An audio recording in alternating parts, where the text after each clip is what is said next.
contrato es un negocio esencialmente consensual, será el consentimiento en obligarse respecto a otra u otras personas, en dar o hacer alguna cosa o servicio lo que determine el nacimiento del contrato.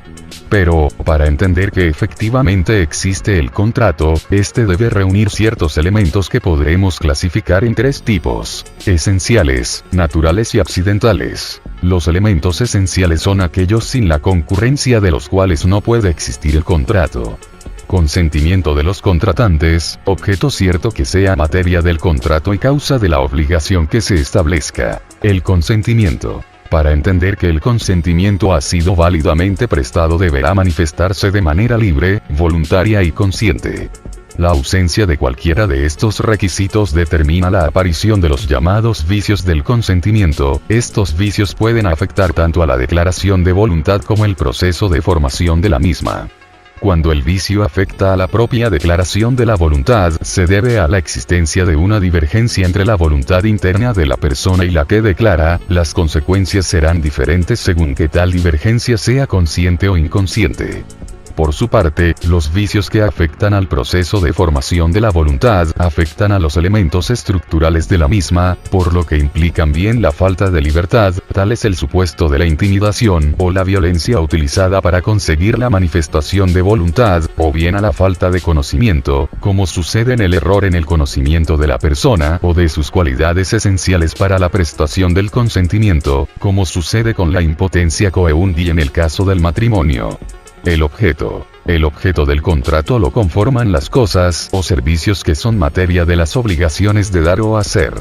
La validez del objeto del contrato depende del cumplimiento por parte del mismo de tres condiciones, ya que debe ser lícito, posible y determinado o determinable. En relación con el primero de los requisitos, que sea lícito, parece poco necesario extenderse por cuanto no podrá considerarse válido un contrato cuyo objeto tenga por finalidad una actividad delictiva. En cuanto a que sea posible, se excluyen las cosas o servicios imposibles como objeto de contrato, del mismo modo que también se excluyen del objeto del contrato las cosas que están fuera del comercio de los hombres, como los bienes de dominio público. Antiguamente se decía que el aire o el agua, pero hoy claramente forman parte del comercio de los hombres.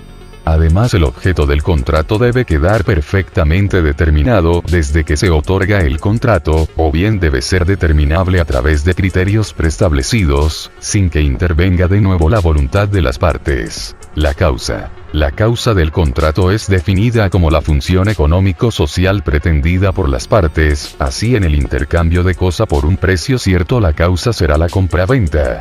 Es importante resaltar que la causa del contrato es independiente de los motivos que las partes tengan para su otorgamiento. Estos elementos del contrato, desarrollados como elementos esenciales, necesariamente han de concurrir en todo contrato elementos naturales. Los elementos naturales son aquellos que normalmente acompañan a todo contrato, si bien las partes pueden de común acuerdo, no unilateralmente, alterarlos o suprimirlos porque no son indispensables para que el contrato exista. El contrato de mandato, por ejemplo, por defecto es gratuito, puede haber por medio de mutuo acuerdo una retribución. Elementos accidentales. Los elementos accidentales están presentes en los contratos, siempre y cuando lo decidan las partes de mutuo acuerdo, pero su existencia no es determinante para que se establezca el contrato válidamente. Cuando aparecen por voluntad de las partes son importantísimos, se podría decir que tanto como los esenciales. Por elementos accidentales nos referimos a la libertad que tienen los contratantes para introducir en la regulación de sus intereses, la llamada condición y el llamado término, a través de las cuales deciden que lo que ellos habían acordado, solo entrará en funcionamiento si ocurre un hecho incierto.